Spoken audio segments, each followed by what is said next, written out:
Is this place real or just a game? Today we are flying over an ancient Egyptian town. Not in real life, but inside Assassin's Creed Origins. But here's the twist. I come from a civil engineering background, so instead of focusing on combat, we are diving into how this place might have been built, its logic, materials, and planning. Join me in this exploration and let's uncover what makes this virtual world so uniquely crafted. First stop, this watchtower. At first glance, it's got strong presence, possibly built from whitewashed mudbrick or limestone render, common for desert structures due to their thermal properties. There is currently no way inside the tower, but if it were real, we'd expect a spiral staircase or interior ladders. Instead, the game just gives us an external climb. Still, the design feels believable. Now take a look at these circular openings around the structure. They might seem decorative, but they actually make sense. In real-world ancient architecture, openings like these could serve two purposes: ventilation to cool the inner space, or defensive functions, letting archers spot incoming threats while staying protected even if we can't go inside. Also, check out this wooden beam sticking out near the top. Looks a bit random at first, right? But in structural terms, this is what we call a cantilever, a beam that's anchored at only one end, with the other end freely hanging. You'll see this design a lot in ancient and even modern construction, especially when builders need to project something outward without putting support underneath. Back then, a cantilever like this could have been used to hang lanterns, pulleys, or even banners. Let's do the iconic leap of faith. Let's move on to what's right beside it, a house that's got some interesting details going on. Here we are now in front of this house. You'll notice the boxy shape and simple form, which makes sense for ancient construction. The exterior looks like a mix of clay plastered mud brick walls with timber support and thatch roofing on top.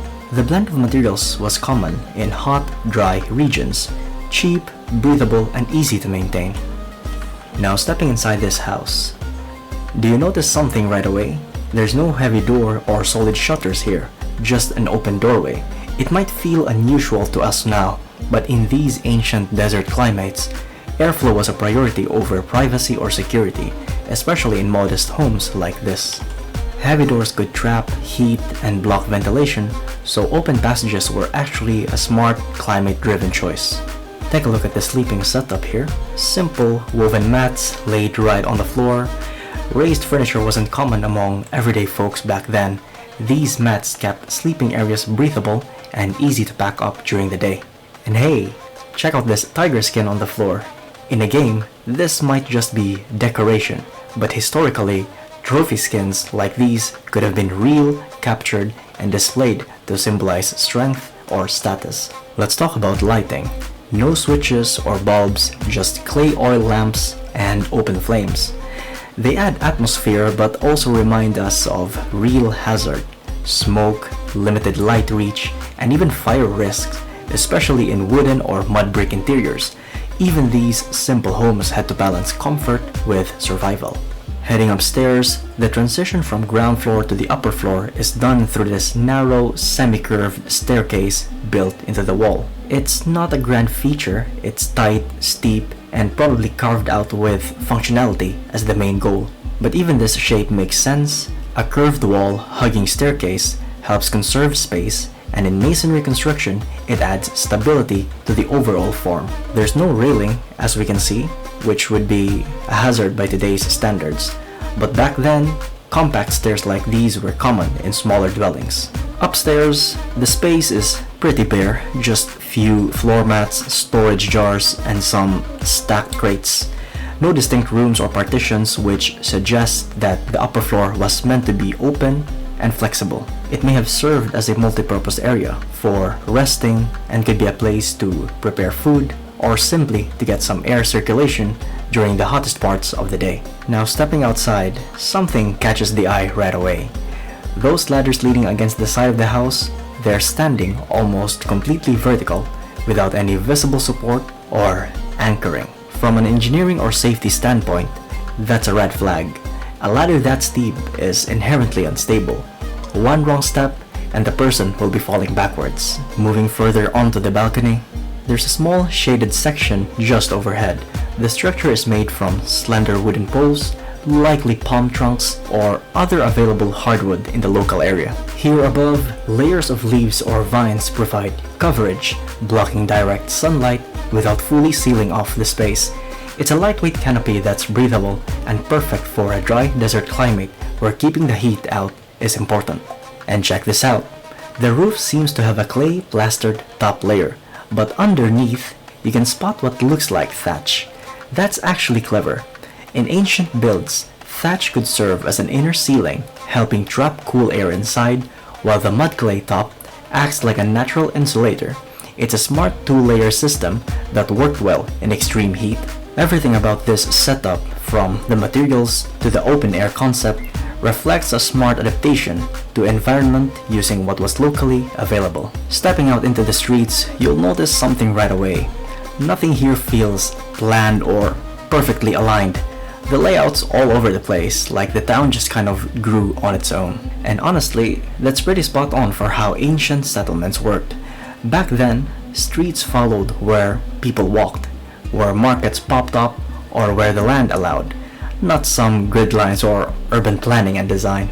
Housing is dense with homes clustered tightly together.